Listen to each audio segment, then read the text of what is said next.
Good afternoon, students. Let us start another video tutorial of sexual reproduction, class 12th, chapter 1, reproduction in organism, and the topic is phases of life cycle.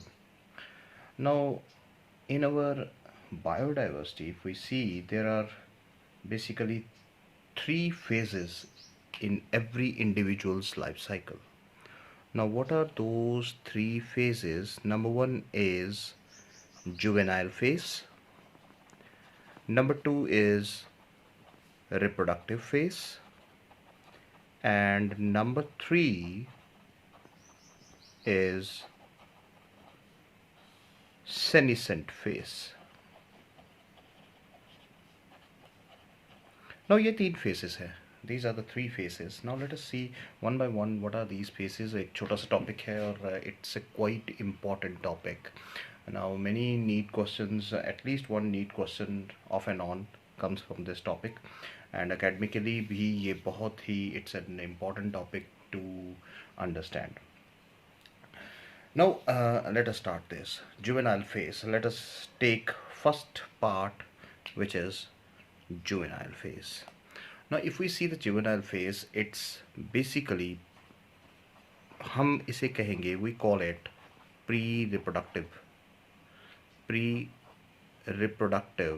phase. यानी इस phase में किसी भी तरह की reproduction नहीं होती, लेकिन एक तरह से हम कह सकते हैं कि रिप्रोडक्टिव फेज पे जाने के लिए ये एक तैयारी है, एक पहला फेज है. नाउ व्हाट हैपेंस हियर, इस प्री रिप्रोडक्टिव फेज पे एक बड़ी इंपॉर्टेंट चीज़ आपको याद रखनी है, that the growth rate is very fast, और the growth is very fast. Growth is very fast, बहुत ही इंपॉर्टेंट. और दूसरी चीज़ यहाँ ये है कि all the resources are used, almost all the resources are used. यानी जहाँ भी ग्रोथ एंड डेवलपमेंट होगी वहाँ रिसोर्सेज का यूज़ होना नेचुरली, प्रोटीन्स, कार्बोहाइड्रेट्स, फैट्स, इनका यूज़ होना बहुत फास्ट होता है. सो यहाँ ये तीन पॉइंट्स आपको एक बहुत ही इंपॉर्टेंट याद रखने हैं. पहला कि प्री रिप्रोडक्टिव फेस है, ये रिप्रोडक्टिव फेस नहीं है, तैयारी है, हम कह सकते हैं. Growth is very fast and all the resources are used. अब दूसरी चीज़ ये है कि अगर हम एग्जाम्पल की बात करें, अगर समझने की बात करें, तो क्या हम इससे क्या समझते हैं. देखिए एक चीज़ बड़ी इंपॉर्टेंट याद रखिएगा कि अगर प्लांट्स की बात करें तो प्लांट्स में जुवेनाइल फेस कौन सा होता है. प्लांट्स में जो जुवेनाइल फेस है, it is basically the vegetative face. Vegetative face is the juvenile face, ये याद रखिएगा, बहुत ही इंपॉर्टेंट है. बाकी हर एक ऑर्गेनिज्म जो है उसका जुवेनाइल फेस अलग अलग होता है, लेकिन अगर हम बात करें ह्यूमंस की बात करें तो ह्यूमंस में याद रखिएगा बिलो 18 ईयर्स, जो बेसिकली हम मानते भी हैं as per law, below 18 years they are regarded as juvenile.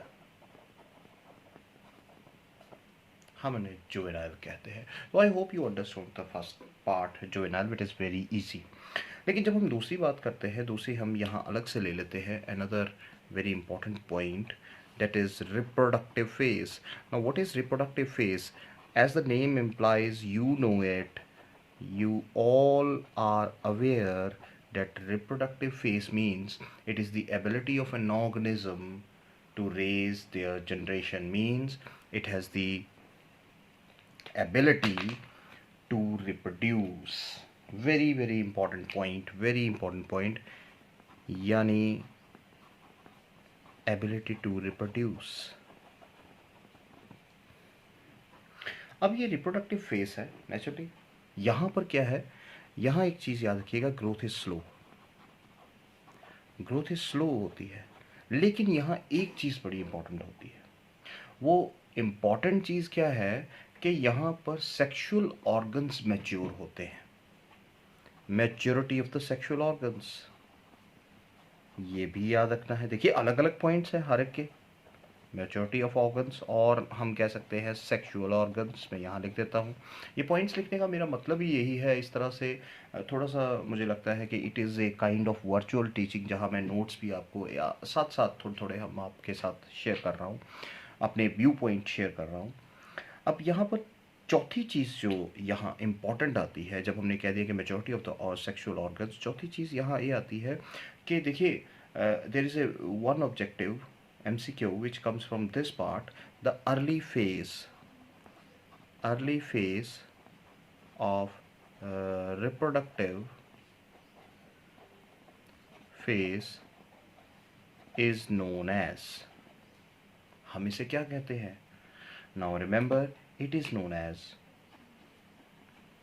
Puberty which starts from 13 to 14 years up to 18 years. तो ये प्यूबर्टी एज तक क्या होता है? प्यूबर्टी की एज तक हम करते क्या है? हम बेसिकली सेक्सुअल ऑर्गन्स की डेवलपमेंट करते हैं और रिप्रोडक्टिव फेज में हम बेसिकली पहुंच जाते हैं। यानी 18 साल से ऊपर के जितने भी इंडिविजुअल्स हैं वो रिप्रोडक्टिव एज में आते हैं, रिप्रोडक्टिव फेज में आते हैं। अब बहुत ही इम्पॉर्टेंट, एक रिप्रोडक्टिव फेज में से अगर हम रिप्रोडक्टिव फेज की बात करें, रिप्रोडक्शन की बात करें, तो प्लांट्स में रिप्रोडक्टिव फेज कौन सा होता है? देखिए, चलिए, प्लांट्स में रिप्रोडक्टिव फेज कौन सा होता है भाई? It is, remember, flowering. Everyone, flowering is the reproductive phase. देखिए, रिप्रोडक्टिव फेज क्या है? फ्लावरिंग। अब अगर हम आप देखते हैं कि अगर हम फ्लावरिंग के बेस पर देखें, क्योंकि इसमें से कुछ क्वेश्चंस बड़े इंपॉर्टेंट आते हैं नीट में भी और हमारे CBSE एग्ज़ाम में, या अगर हम बोर्ड्स की बात करें, स्टेट बोर्ड्स की बात करें, तो वहाँ पे कुछ क्वेश्चंस जो हैं रिपीटेडली पूछे जाते हैं। तो हम साथ साथ उसको भी डिस्कस कर लेते हैं। बहुत ही इम्पॉर्टेंट ये रहेगा सेशन। अब इसमें देखिए क्या होता है कि जब हम बात करते हैं फ्लावरिंग की, on the basis of flowering अगर हम देखें तो हमारे पास प्लांट्स दो तरह के हैं। प्लांट्स दो तरह के हैं। एक प्लांट्स वो हैं जिन्हें हम कहते हैं मोनोकार्पिक प्लांट्स, और दूसरे प्लांट्स कौन से हैं? Which are known as polycarpic plants. अब मोनोकार्पिक और पॉलीकार्पिक प्लांट्स क्या है, क्योंकि ये कॉन्सेप्ट भी होना चाहिए। अब देखिए, मोनोकार्पिक और पॉलीकार्पिक प्लांट्स क्या है?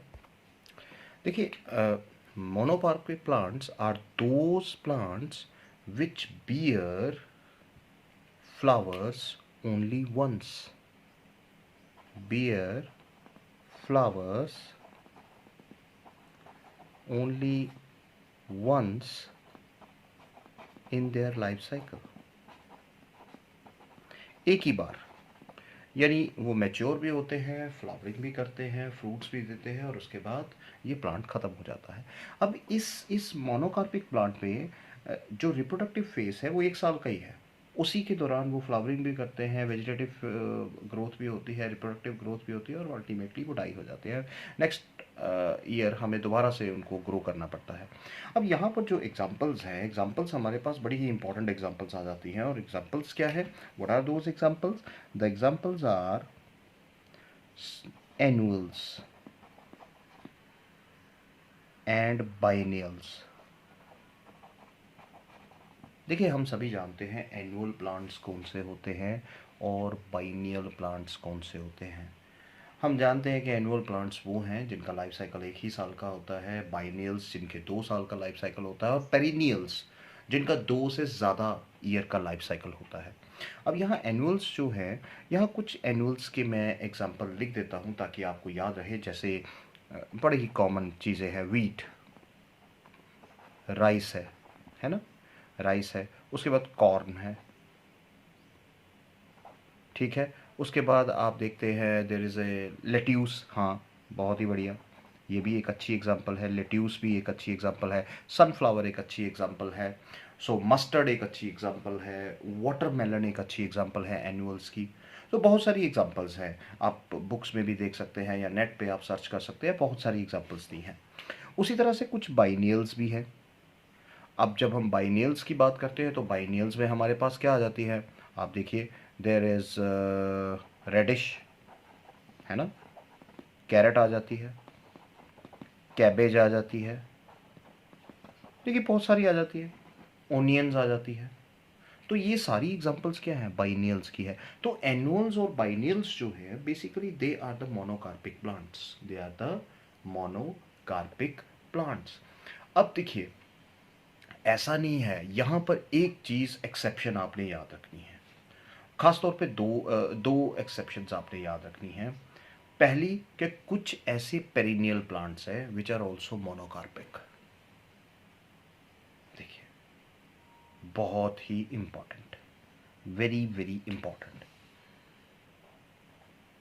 सर्टन पेरिनियल्स, इसका एमसीक्यू आपको एग्जाम में पूछा जा सकता है। और वो पेरिनियल्स कौन से हैं आप देखिए, it is Indian bamboo, it is Indian bamboo, जिसे हम कहते हैं बैम्बूसा टुल्डा।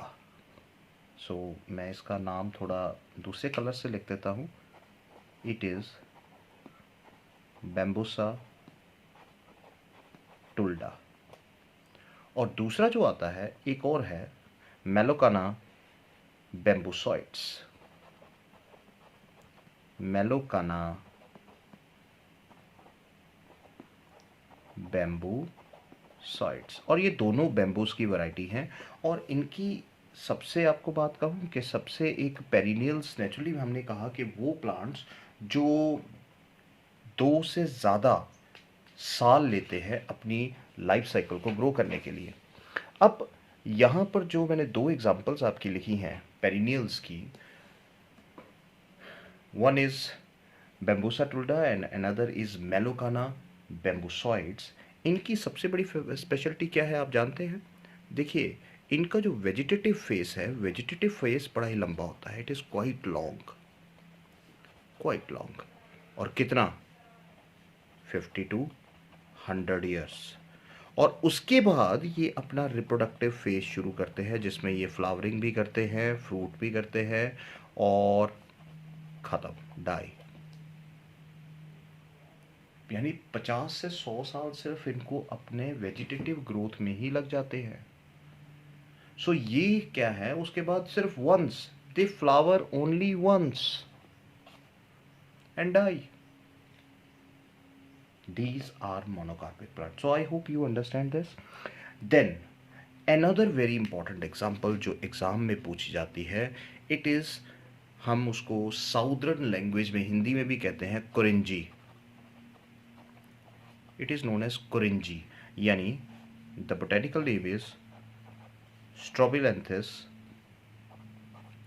स्ट्रोबिलेंथिस कुंथियाना। स्पेलिंग हो सकता है आगे पीछे हो सकते हैं, लेकिन आई होप ये ठीक ही होंगे। कुरिंजी और स्ट्रोबिलेंथिस कुंथियाना। देखिए, ये एक ऐसा पेरिनियल प्लांट है जो बेसिकली द वेजिटेटिव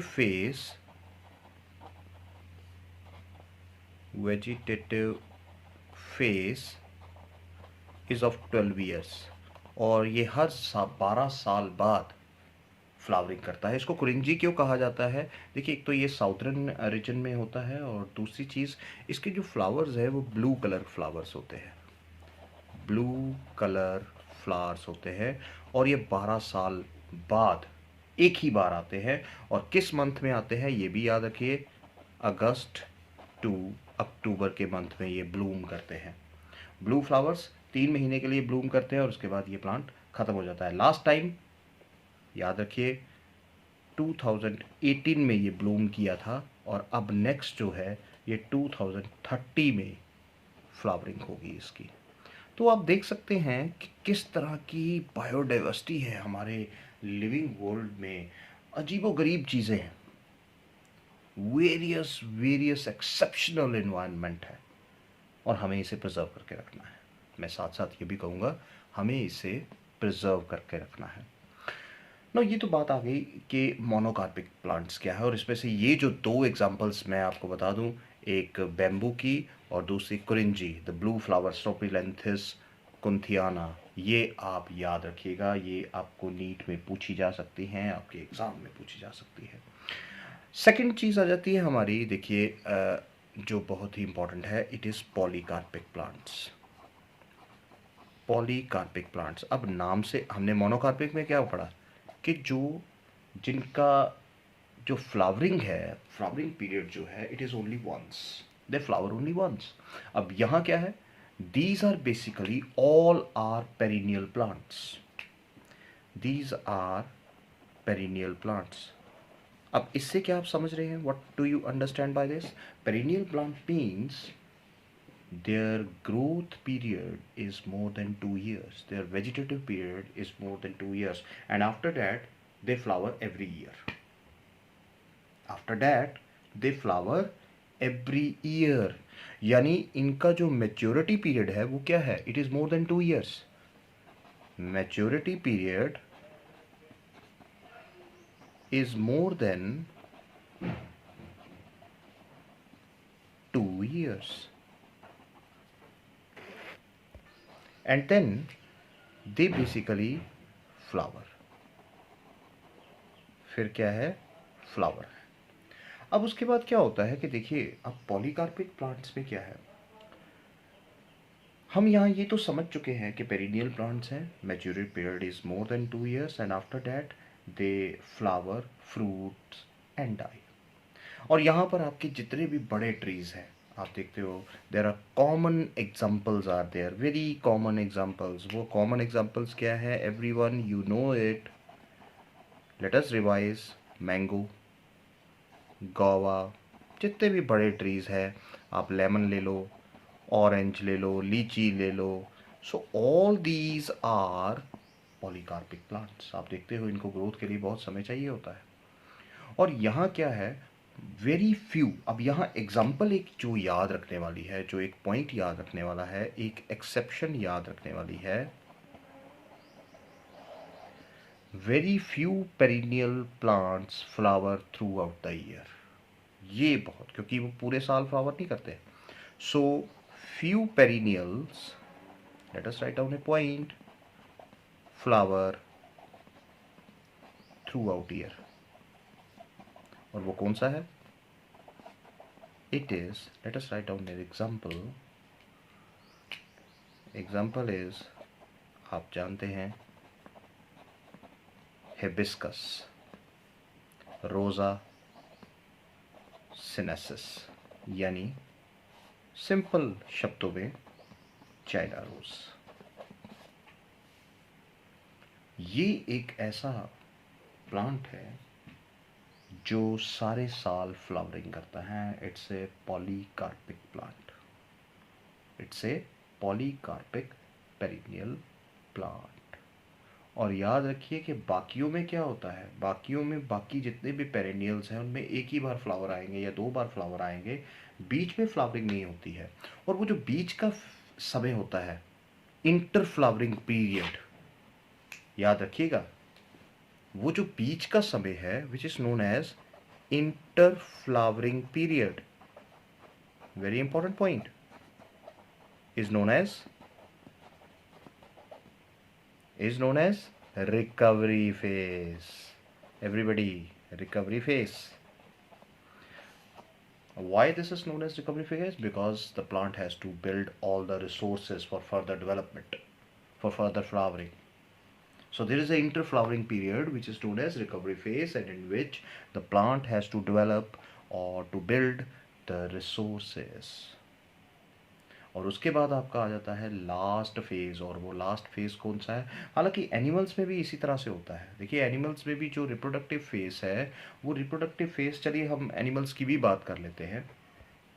एनिमल्स में ब्रीडिंग, जब हम एनिमल ब्रीडिंग की बात करते हैं तो एनिमल ब्रीडिंग में जो ब्रीडिंग प्रोसेस है वो या तो सीजनल हो सकता है, हम सभी जानते हैं, और आइदर इट इज कंटिन्यूअस. देखिए, सीजनल ब्रीडिंग, हम as the name suggest, the breeding occurs in a particular season, है ना. पर्टिकुलर सीजन में ही ब्रीडिंग हो रही है. लेकिन जब हम बात करते हैं कॉन्टिन्यूअस की, तो यहाँ ब्रीडिंग क्या होती है? Breeding occurs through out year. Through out year breeding हो सकती है, किसी भी समय. सीजन का यहाँ कोई मैटर नहीं करता है. लेकिन अब जैसे सीजनल ब्रीडर्स कौन से हैं? सीजनल ब्रीडर्स में आपके डॉग्स एंड कैट्स आ जाते हैं, है ना. डॉग्स एंड कैट्स भी आपके सीजनल ब्रीडर्स हैं. अगर कॉन्टीन्यूस ब्रीडर में तो यहाँ आपके बहुत सारे आते हैं, चाहे ह्यूमंस की बात कर लो, चाहे रैबिट की बात कर लो, हनी बी की बात कर लो, तो बहुत सारी चीज़ें आती है। ख़ास तौर पे आप देखिए चिकन प्रोडक्शन होती है, it is also seasonal basically. अगर हम पोल्ट्री की बात करें ना, तो पोल्ट्री जो है ये भी सीजनल है, लेकिन अब क्या हुआ है कि ड्यू टू आर्टिफिशियल मेथड्स ये अब कॉन्टिन्यूस हो गई है, ये कॉन्टिन्यूस हो चुकी है, क्योंकि हम आर्टिफिशियल लाइटनिंग करते हैं, होल ईयर वो अनफर्टिलाइज्ड एग हम प्रोड्यूस करवाते हैं। तो ये क्या है, अब पोल्ट्री को भी हम कंटिन्यूस ब्रीडिंग में ही लेते हैं, but at one point this was seasonal breeding, लेकिन अब याद रखिएगा इट इज़ कंटिन्यूस ब्रीडिंग, कहीं भी गलत नहीं कर दीजिएगा। तो अब सीधी बात है, बहुत सारी चीज़ें आती है। अब उसके बाद लास्ट पार्ट आ जाता है आपका senescent phase. Now senescent phase क्या है, जल्दी से हम इसको ख़त्म करें। Senescent phase where there is deterioration of body organs or functions of body। अब यहाँ क्या हो रहा है, आपकी देखिए बॉडी के फंक्शंस जो हैं वो कैसे हो गए, स्लो हो गए, है ना, वो स्लो हो गए। और स्लो होने की वजह से क्या हुआ है कि धीरे धीरे आप देखिए हमारी बॉडी में एक्सक्रीटरी मटेरियल प्रोड्यूस होता है, बहुत सारे हम कह सकते हैं कि वेस्ट मटेरियल प्रोड्यूस होते हैं। कुछ तो हम स्वेटिंग के थ्रू वेस्ट यानी रिमूव कर देते हैं, लेकिन कुछ रह जाते हैं। Now what happens, that causes toxification in the body, और toxification leads to aging process, और यही senescent phase basically aging का कारण बनता है। और एजिंग में हमारी फंक्शनल कैपेबिलिटी लो हो जाती है, चांसेस ऑफ डिजीजेस क्या हो जाते हैं भाई, चांसेस ऑफ डिजीजेस क्या हो जाते हैं, हाई। और इसी को हम कहते हैं फाइनली एजिंग, और द डेथ फेज भी हम कह सकते हैं कि डेथ फेज भी आ जाती है। Understood. So this is, I hope you understand all these topics. हालांकि टॉपिक बहुत सिंपल है, लेकिन हम नीट पॉइंट ऑफ व्यू से इसकी बात करते हैं, तो नीट पॉइंट ऑफ व्यू से हमें थोड़ा सा इलेबोरेट होकर करना पड़ेगा कि क्वेश्चन किस लेवल का आ रहा है।